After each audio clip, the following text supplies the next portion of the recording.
سر گولی تو چلی تھی، سوال یہ کہ گولی کیوں چلی تھی؟ ہمیں گولی چلا کے ہمیں مارا گیا۔ کیا احتجاج ہمارا حق نہیں ہے؟ سر دنیا کے بڑے بڑے معاشروں میں احتجاج کیے جاتے ہیں، 10 ڈاؤننگ اسٹریٹ کے سامنے احتجاج کیا جاتا ہے،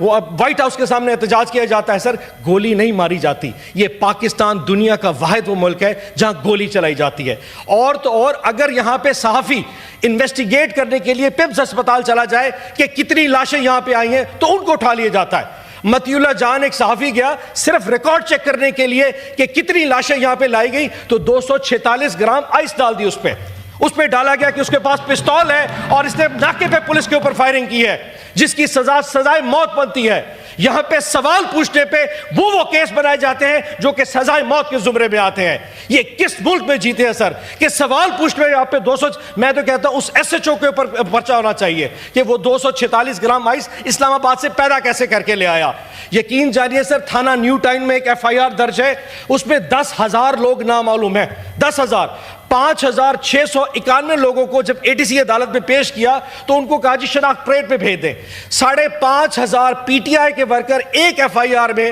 شناخت پریڈ کے لیے عدالت میں پیش ہوئے تو عدالت نے کہا جی ان کو شناخت پریڈ بھیجیں۔ سر شناخت پریڈ 3 مہینے لگے گی ان کو وہاں پہ رہتے ہوئے، 3 مہینے تک نہ وہ کپڑے تبدیل کر سکتے ہیں، نہ اپنی فیملی سے مل سکتے ہیں، نہ وہ کچھ۔ اس سے بڑا ظلم آخر ہو کیا سکتا ہے؟ سر جس ملک میں ہم جیتے ہیں وہاں پہ اب یہ بھی ہو رہا تھا کہ اسلام آباد میں جو ریڈی بان ہے اس سے شناختی کارڈ پہ پوچھا جاتا ہے تم کہاں سے ہو،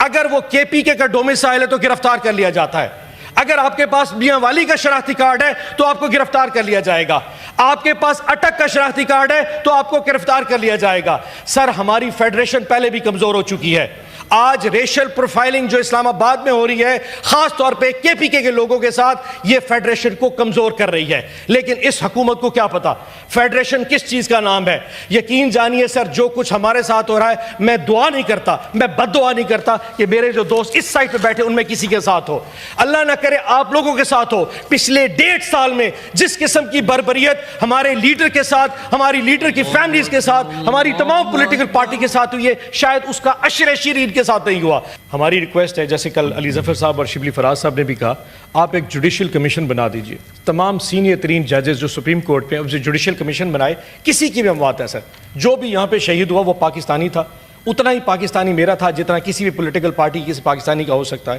CCTV کیمرہ سے اسلام آباد بھرا ہوا ہے، آپ CCTV کیمراز لے آئیے، اس میں دکھائیے اور پوری قوم کو بتائیے۔ اگر ہم مورد الزام ہوں گے تو ہم معافی بھی مانگیں گے، سزا بھی بھگتیں گے، لیکن اگر کوئی اور مورد الزام ہے تو وہ سزا بھی بھگتے گا اور معافی بھی مانگے گا۔ لیکن ایک ایشو ہے سر، کل جو 2 تقریریں یہاں پہ ہوئی ان میں سے یہ افسوس بڑا ہوا، ہم نے کہتے ہیں کہ جی احتجاج کا بڑا برا وقت لے کے آتے ہیں۔ چیئرمین صاحب جب پچھلی دفعہ ہم نے 4 اکتوبر کو 4 اکتوبر کا احتجاج ڈی چوک کا کیا تھا، ہمارے وہم و گمان میں نہیں تھا کہ اس وقت شنگھائی کانفرنس ہو رہی ہے۔ جب ہم اعلان کر بیٹھے تو انہوں نے کہا جی شنگھائی کانفرنس ہونے والی ہے 15 اکتوبر کو۔ 4 اکتوبر کو ہمارا پروٹیسٹ تھا، 14 اکتوبر کو کانفرنس ہونی تھی کہ دیکھیں جی یہ لوگ تو پاکستان کو اس کو ڈیفیم کرنے کے لیے آ گئے۔ ہمیں وہم و گمان بھی نہیں تھا۔ پھر بھی ہم نے اس 4 اکتوبر کا پروٹیسٹ جب ختم ہوا، جب 14 کی ڈیٹ دی تو پولیٹیکل پارٹی نے فیصلہ کیا کہ پاکستان کے وسیع تر مفاد میں ہم اس کو وڈرا کر لیتے۔ ہم نے آ کے 24 نومبر کا اعلان کر دیا۔ ہمیں کیا کسی کے وہم و گمان میں نہیں تھا کہ بیلاروس کا صدر، میں شرط لگا کے کہہ سکتا ہوں کہ گورنمنٹ کے بینچز کو پتہ نہیں کہ بیلاروس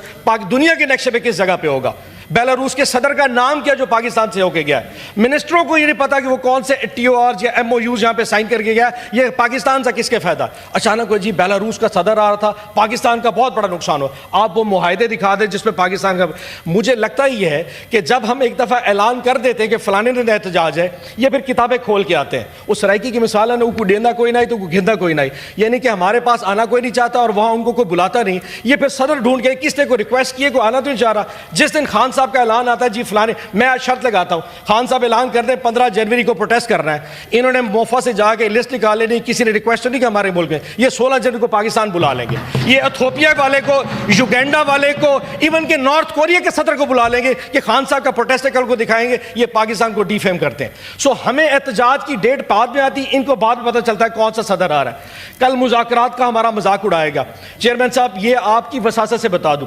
مذاکرات اگر ہوں گے تو عزت کی بیس پہ ہوں گے،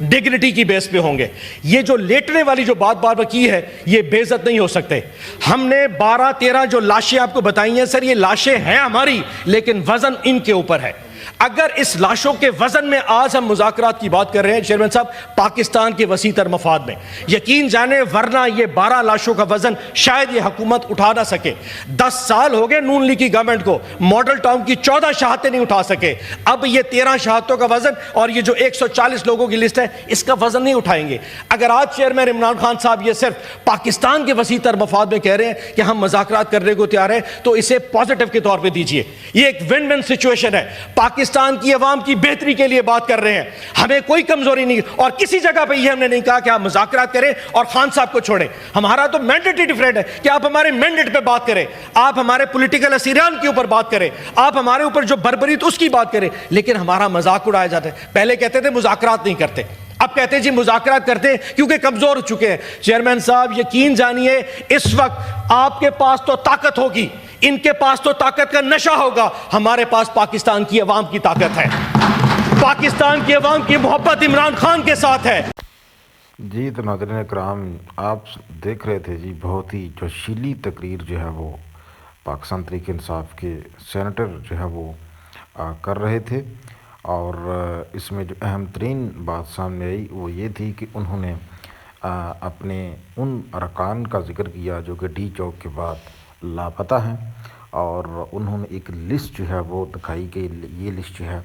خیبر پختونخوا کی حکومت نے جاری کی ہے، اور اس لسٹ میں جو ہے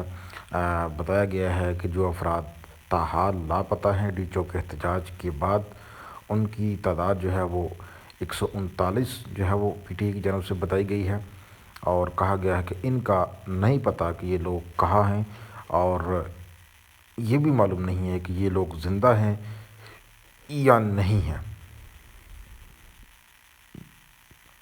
تو اس کے علاوہ انہوں نے یہ بھی ناظرین اکرام بتایا کہ کم و بیش 13 کے قریب افراد جو ہیں وہ اس سارے معاملے میں شہید ہوئے ہیں۔ بہت ہی زبردست تقریر جو ہے یہ کر رہے تھے پی ٹی آئی کے سینیٹر ہیں آؤن، اور انہوں نے یہ بھی یہاں پر کہا کہ ہم مذاکرات جو ہے وہ بھی ہم کرنا چاہتے ہیں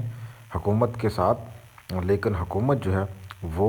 الٹا مذاکرات کیا کرنے وہ مذاق اڑا رہی ہے، اور پہلے جب ہم مذاکرات نہیں کرتے